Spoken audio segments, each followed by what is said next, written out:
तलाल चौधरी साहब, जो इलेक्शन का डिले, एक तो आपको इलेक्शन प्रोसेस के अंदर दोबारा से मैं कहूँगा कि खुश आमदीद, सियासी वर्कर्स का इलेक्शन प्रोसेस से निकाला जाना दुरुस्त नहीं होता, आपकी वापसी को वेलकम करता हूँ। और दूसरा सवाल यह है कि इलेक्शन में ताख़ीर, एक स्कूल ऑफ थॉट था PMLN के अंदर जिसको नवाज़ शरीफ और इसहाक डार से जोड़ा जाता था कि इलेक्शन में ताख़ीर नहीं होनी चाहिए, एक दिन की भी नहीं होनी चाहिए। और एक स्कूल ऑफ थॉट था जिसको शहबाज शरीफ से जोड़ा जाता था, आसिफ ख्वाजा आसिफ से जोड़ा जाता था। उनके मतलब राय ये थी कि वो चाहते हैं कि इलेक्शन 6-8 माह आगे चले जाएं, क्योंकि अभी पंजाब के अंदर नून लीग के पाँव सही से जमे नहीं हैं। आप क्या कहते हैं? बिस्मिल्लाह रहमान रहीम। सबसे पहले तो मलिक साहब, आपका और आप जैसे बहुत सारे एंकर्स और सहाफ़ियों का शुक्रिया कि जो हमेशा मेरे लिए और मेरी जो एक सियासी जद्दोजहद है उसके लिए अच्छे अल्फाज कहते रहे। जो बात आप कर रहे हैं कि PMLN को क्या सूट करता है, देखिए हकीकत पे मबनी बात करनी चाहिए। हमारा जो एक ज़्यादा जहाँ हमारी स्ट्रेंथ है वो है पंजाब, और पंजाब पाकिस्तान में तकरीबन 52-3% की नेशनल असम्बली की सीट्स भी इधर हैं। यहाँ पर हमारा मुकाबला सिर्फ एक जमात के साथ था जिसका नाम था PTI।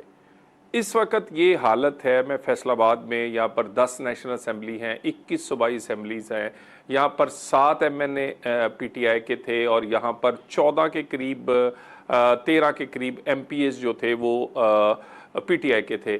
यहाँ पर आज उनका कोई उम्मीदवार जो है वो टिकट लेने के लिए भी फ़िलहाल तैयार नहीं है और मैदान बिल्कुल खाली है। हमें सूट तो ये करता है नून लीग को कि फौरी तौर पे इलेक्शन होना चाहिए, लेकिन मेरा ख्याल है कि नून लीग ने हमने 2-3 चीज़ों पर, कोई माने ना माने और इस पे हर एक की अपनी राय हो सकती है कि हमने कोई अपने मुफाद में किया है, लेकिन एक इकॉनमी के हवाले से जो सख्त इकदाम किए हैं हमने, अपना पॉलिटिकल कैपिटल जो है इस मुल्क के लिए उस पे लगाया है। और अब फिर छोटे सूबों को और छोटी जमातों को उनके तहफ़्फ़ुज़ात दूर करने के लिए ये मरदमशुमारी को यूनानिमस पास सिर्फ शहबाज शरीफ ने या प्रेसिडेंट पाकिस्तान मुस्लिम लीग ने अपनी नून लीग का मफाद को बालातर, बल्कि नून लीग के मफाद की बजाय पाकिस्तान के मफाद को तरजीह दी है। हम समझते हैं कि पाकिस्तान में कोई ऐसा इलेक्शन जिसके रिजल्ट सब नहीं तस्लीम करेंगे वो पाकिस्तान को इस्तेकाम नहीं देगा, और अगर इस्तेकाम, सियासी इस्तेकाम नहीं होगा तो मुआशी इस्तेकाम नहीं आएगा। हमें इलेक्शन सूट करता था, लेकिन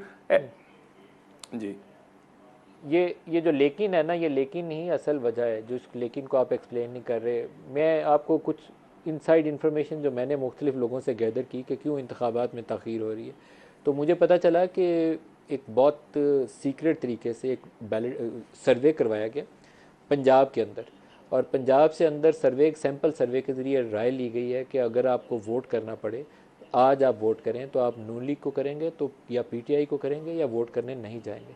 तो जो उसकी आउटकम है, मैं आपको वो नंबर बता रहा हूँ, ये मैंने वेरीफाइड आपको खबर बता रहा हूँ, क्या सराई के ऊपर मबनी खबर नहीं है।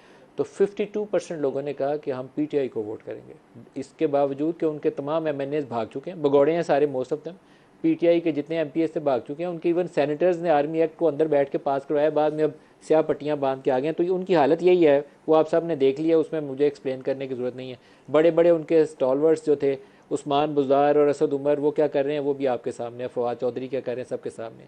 लेकिन लोगों की राय यह है कि 52% ने कहा कि वो PTI को वोट करेंगे। पंजाब के सैम्पल सर्वे 28% ने कहा कि वो PMLN को वोट करेंगे, और एक लार्ज मेजोरिटी ने कहा कि हम वोट करने ही नहीं जाएंगे, हम ऐसे इलेक्शन प्रोसेस के ऊपर, मैं आगे लफ्ज़ नहीं बोलता कि वो क्या था, कि वो हम यकीन ही, भरोसा ही नहीं रखते।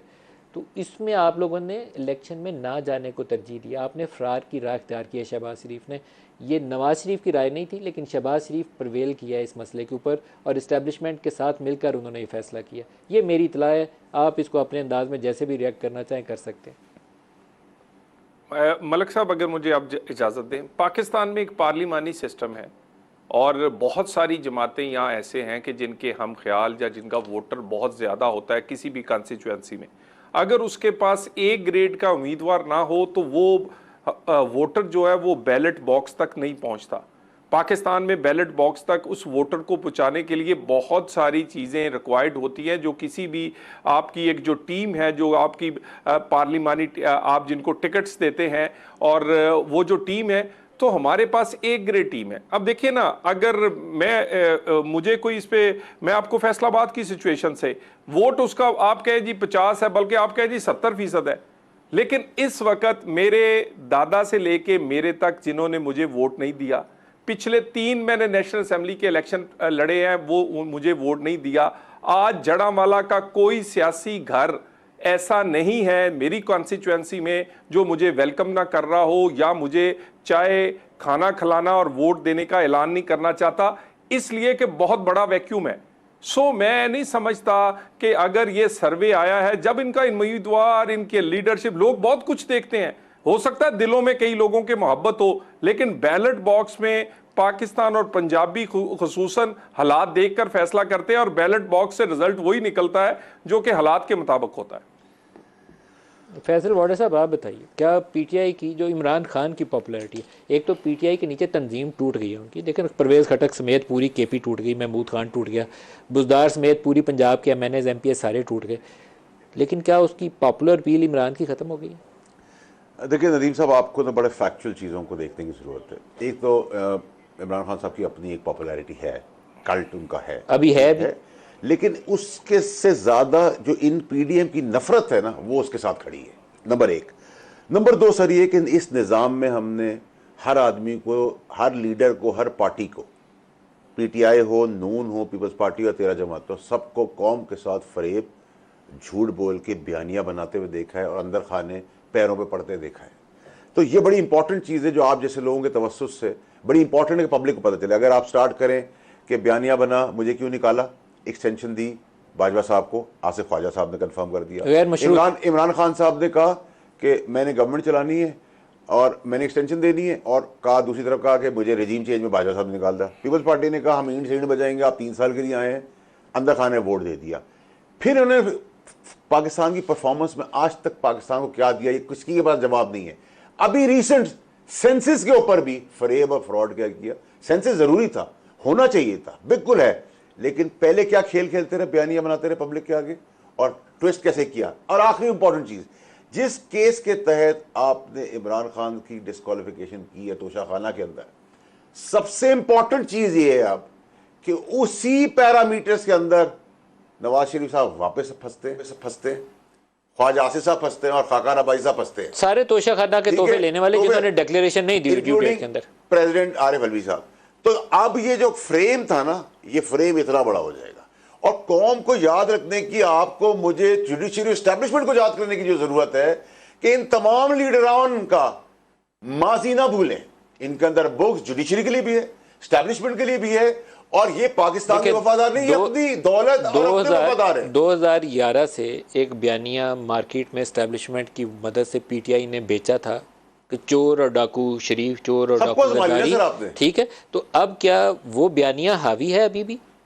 देखिए सर, आप तो देखिए सवाल लोगों ने वो बयानिया अभी भी बाई किया ना। अब ये आप कह सकते हैं कि पीटीआई ने के लीडर के ऊपर 100 रुपए का इल्जाम है और दूसरे के ऊपर 10,000 का और तीसरे के ऊपर 1 लाख का है, अब तो सब पे आया है, ठीक है जी। और ये करेक्ट मोड है, बिल्कुल ठीक है ये चीजें।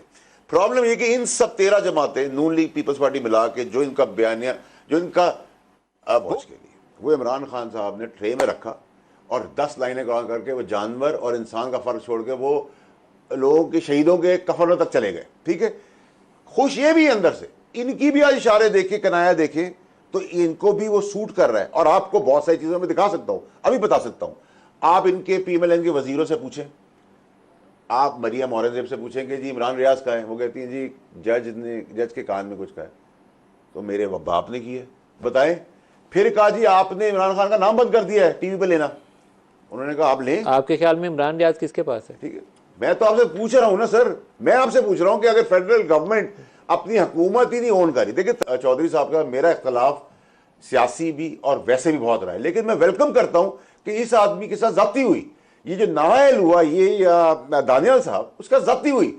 शाह से शाह की वफादारी सारे पार्टियों में लोग करते हैं, हमने भी की है। लेकिन चौधरी तो पॉलिटिकल वर्कर है ना, इसने इमरान रियाज को गायब नहीं किया, लेकिन इमरान रियाज को गायब करने का जवाब तो शहबाज शरीफ को देना चाहिए। चौधरी के साथ मेरा सर कोई लव लॉस नहीं है, मैं आपको बड़ा क्लियरली बता दूं, मेरा पॉलिटिकल डिफरेंस भी है, आज भी है। लेकिन जो तलाल के साथ हुआ वो जाती और जुल्म बर्बरियत हुई, वो प्लान के तहत हुई। दानियाल अजीज के साथ जो हुआ वो प्लान के तहत हुआ, जो मेरे साथ हुआ वो प्लान के तहत हुआ। तो यहां हस्बे जरूर हस्बे हाल आप गाली देते हैं, हस्बे जरूर हस्बे हाल अच्छे बच्चे नन्हे बच्चे बद के आपको पेश कर देते हैं, हस्बे हाल आप इस मुल्क से निकल जाते हैं, हस्बे हाल आप मुल्क से आए थे, हस्बे हाल आप लोगों की गहरियां लिखवा लेते हैं। तो सारी पार्टियों का माजी आप ना भूलें और कौम को अब तमाम पार्टियां और लीडर्स, एक्सपायर्ड लीडर्स को रिजेक्ट करना चाहिए। उन्हीं पार्टियों में से, जमहूरी लोगों में से नए लोगों को चांस दे तलाल चौधरी को नाम, क्यों नहीं आप देते खोकर का नाम, क्यों नहीं अली मोहम्मद खान हमारा पीटीआई वाला, जो मेरी तो नहीं पार्टी, पीटीआई वाला सामने नहीं आ सकता, क्यों नहीं रिक्शा और मोटरसाइकिल वाला आदमी आज सियासत नहीं कर सकता, क्यों नहीं कर सकता? हमने इन बाप दादाओं की वो कर्जा लिया हुआ है कि पहले इनको बर्दाश्त करें, जिनके फ्रेम टेढ़े, जो खुद नहीं चल सकते, जो बैठ के खड़े नहीं हो सकते, फिर हम इनकी औलादों की गुलामियां लें। नहीं करेंगे सर ये।